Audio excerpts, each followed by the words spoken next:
Assalamualaikum Nur. Nur, urang dek bayar hutang.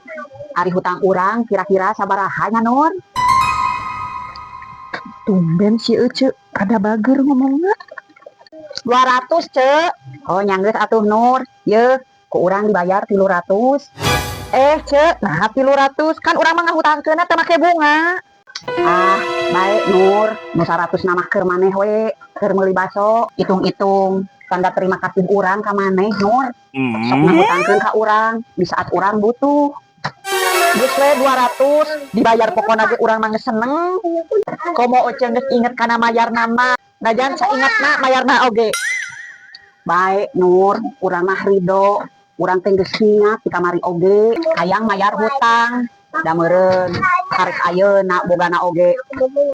Alhamdulillah saenggeus boga niat dek mayar hutang. Rezeki urang dibabarikeun keur mayarna.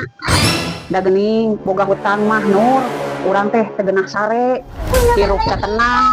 Pokona hirup teh ngarasa kurang wae Nur.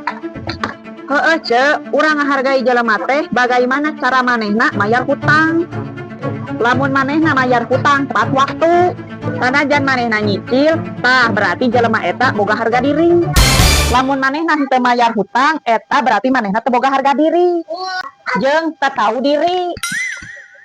Nya Nur, urang ge embung jadi jelema cidah kitu teh. Heueuh da teu apal umur mah jeung maot teh iraha. Da urang teh embung Nur, maot ninggalkeun hutang.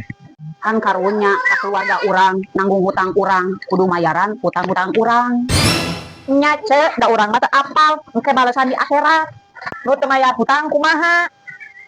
Nuhun nya Cek, Ece geus mayar hutang ka abi. Yeuh, nu 100 mah entong. Nya sami-sami Nur, urang nuhun pisan ka maneh geus mere nganjuk urang Nur. Tapi urang di imah Nur geus teu boga beas, gas, minyak, endog, sabun, rokok, kopi, sampo, odol, pokona mah alat-alat dapur Nur.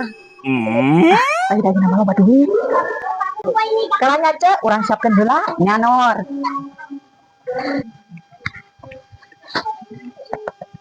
700 ribuan Cek. Ieu beasna Cek. Nya. Ieu rokok kopina di jero. Tuliskeun heula nya Nur. Coba keneh. Keur mayar Bang Emok Nur. Alangkah bahagianya kalau kita saling mengerti. Nuhun nya Nur.